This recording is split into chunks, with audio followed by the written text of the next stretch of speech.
جب حضرت عثمان غنی رضی اللہ تعالیٰ عنہ کا محاصرہ کر لیا گیا اور یہ خلافت کا آخری آپ کا دور ہے، 82 سال کی عمر تھی اس وقت آپ کی، اور یہ تاریخ کا دردناک باب ہے کہ حضرت عثمان غنی پر 40 دن تک پانی بند رہا۔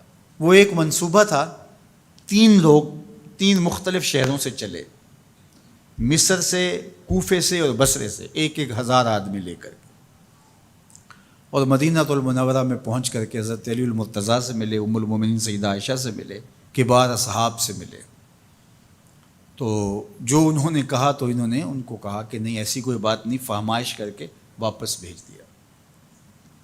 حضرت عثمان غنی رضی اللہ تعالیٰ عنہ پر اقربا پروری کا الزام عائد کیا تھا، تو انہوں نے کہا کہ کوئی ایسی بات نہیں ہے۔ پھر یہ تھا کہ آپ نے کم عمر گورنر، کم عمر لوگ مقرر کیے، تو حضرت عثمان نے کہا کہ حضرت اسامہ بھی تو کم عمر تھے، حضور نے ان کو اگر مقرر کیا ہے تو یہ تو مثال ہمارے سامنے موجود ہے، لیکن یہ ایک منصوبہ تھا، اس منصوبے کے تحت یہ 3 جگہوں سے لوگ آئے تھے۔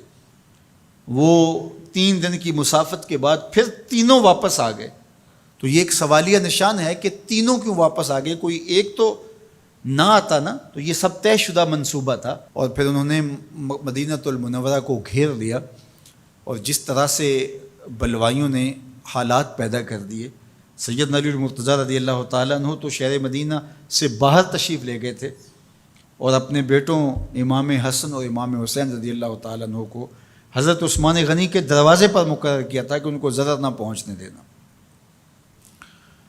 اب 700 صحابہ اجازت طلب کر رہے ہیں کہ آپ ان بلوائیوں سے نپٹنے کا میں جو ہے وہ اجازت نامہ مرحمت کریں، اور بہت سارے لوگ تو حج پہ جا چکے ہیں۔ 18 ذی الحج کا واقعہ ہے جب آپ کی شہادت ہوتی ہے، تو وہ حج پہ جا چکے ہیں، تو جو یہاں موجود ہیں وہ اجازت طلب کر رہے ہیں، لیکن حضرت عثمان غنی رضی اللہ تعالیٰ عنہ نے کہا کہ نہیں، میں ایسی اجازت نہیں دوں گا۔ رسول اللہ صلی اللہ علیہ وسلم کا حرم شہر مدینہ لوگوں کے خون سے لالازار ہو، یہ میں اس کو گوارا نہیں کرتا۔ افواج موجود ہیں، اور دنیا کی تاریخ میں آپ کو ایسا نہیں ملے گا کہ اتنی بڑی حکومت کسی کے پاس ہو اور وہ خود گھیر لیا جائے، اس کا پانی بھی بند ہو جائے، اور وہ حکم دے کہ نہیں، میرے لیے آپ ایک قطرہ بھی خون نہیں بہائیں گے۔ بلکہ آپ کے غلاموں نے جب تلواریں اٹھا لی تو آپ نے فرمایا کہ میرا حکم ہے کہ تم تلواریں نیچے رکھو، بلکہ میں تمہیں یہ آفر دیتا ہوں کہ جو غلام لڑے گا نہیں اور یہ میرے سے عہد کرتا ہے وہ آزاد ہے۔ حضرت ابو ہریرہ رضی اللہ تعالیٰ عنہ، حالانکہ یہ پڑھنے پڑھانے والے لوگ تھے، تعلیم و تعلم سے ان کا تعلق تھا، لیکن وہ بھی تلوار لے کے حضرت عثمان غنی کے دفاع میں آ گئے، لیکن حضرت ابو ہریرہ رضی اللہ تعالیٰ عنہ کو بھی حضرت عثمان غنی روک دیتے۔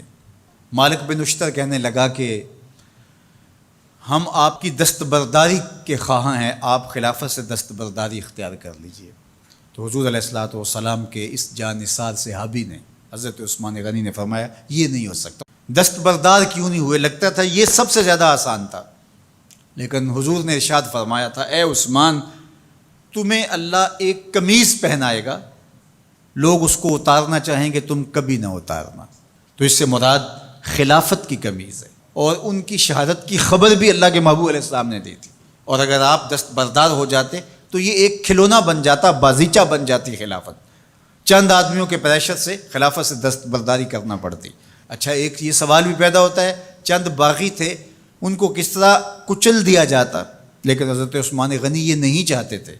ایک تو یہ کہ مدینے کی حرمت پامال نہ ہو، اور دوسرا پورے عالم اسلام کو آگ لگانے کا جو منصوبہ تھا، 3 مختلف شہروں سے 1,000 آدمی لایا گیا ایک منصوبے کے تحت، اور انہیں لاشیں چاہیے تھیں، اور جو ان کے پیچھے کام کر رہے تھے نادیدہ ہاتھ، ان کا منصوبہ یہ تھا کہ یہاں سے مختلف سمتوں میں، یہ تینوں شہر مختلف سمتوں میں تھے، تینوں سمتوں میں جب لاشیں جائیں گی تو پورے عالم اسلام کو ہم جو ہے وہ خانہ جنگی کی آگ میں دھکیل سکیں گے۔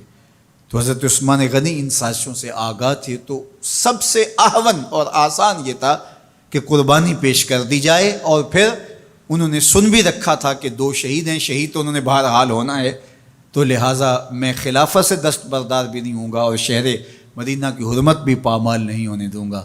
اور تیسری بات یہ ہے کہ میں خود مظلوم شہید کر دیا جاؤں، تو آپ نے یہ گوارا کر لیا۔ تو 18 ذوالحج تھا، جمعہ کا ہی دن تھا، اور حضرت عثمان غنی رضی اللہ تعالیٰ عنہ روزے سے تھے، عصر کا وقت تھا، قرآن مجید کی تلاوت کر رہے تھے۔ حضرت امام حسن، امام حسین اور حضرت عبداللہ بن زبیر اور دیگر لوگ آپ کے دروازے پہ پہرا دے رہے تھے، لیکن باغی پچھلے گھر سے دیوار پھلانگ کے آپ کے گھر میں داخل ہوئے اور تلوار سے وار کیا۔ آپ کی زوجہ حضرت نائلہ آگے بڑھیں اور ہاتھ سے روکنا چاہا، آپ کی انگلیاں کٹ گئیں۔ پھر دوسرا وار کیا تو حضرت عثمان غنی رضی اللہ تعالیٰ عنہ کا دایاں ہاتھ کٹ کے گر گیا۔ حضرت عثمان غنی رضی اللہ تعالیٰ عنہ نے افسوس کیا اور کہا کہ تم نے وہ ہاتھ کاٹ دیا جس سے میں وحی کی کتابت کیا کرتا تھا۔ پھر اس کے بعد آپ پر 9 وار کیے گئے اور آپ کو شہید کر دیا گیا، اور آپ کا خون قرآن مجید پڑھتے ہوئے اس آیت پہ گرا، فَسَيَكْفِيكَهُمُ اللَّهُ وَهُوَ السَّمِيعُ الْعَلِيمُ۔ تو حضرت عثمان غنی رضی اللہ تعالیٰ عنہ مظلوم شہید کیے گئے، بھوکے اور پیاسے شہید کیے گئے، ظلماً شہید کیے گئے۔ حضرت عبداللہ بن عمر رضی اللہ تعالیٰ عنہ فرماتے ہیں کہ حضور فتنوں کا ذکر کر رہے تھے کہ فتنے ہوں گے، بہت بڑے فتنے ہوں گے۔ تو ایک شخص نے چادر اوڑھی ہوئی تھی اور وہ مجلس واعظ کے قریب سے گزرا جہاں حضور کچھ ارشاد فرما رہے تھے، تو آقا کریم نے اشارہ کر کے کہا اس دن یہ شخص حق پہ ہوگا۔ عبداللہ بن عمر کہتے ہیں کہ میں اٹھا اور جا کے دیکھا تو وہ حضرت عثمان تھے۔ تو میں نے حضرت عثمان کے چہرے کو پکڑ کے تھوڑا سا حضور کی جانب کیا اور میں نے کہا حاضہ حضور، یہ اللہ کے محبوب فرمایا ہاں یہی، جب فتنے ہوں گے تو فرمایا یہ حق پہ ہوگا۔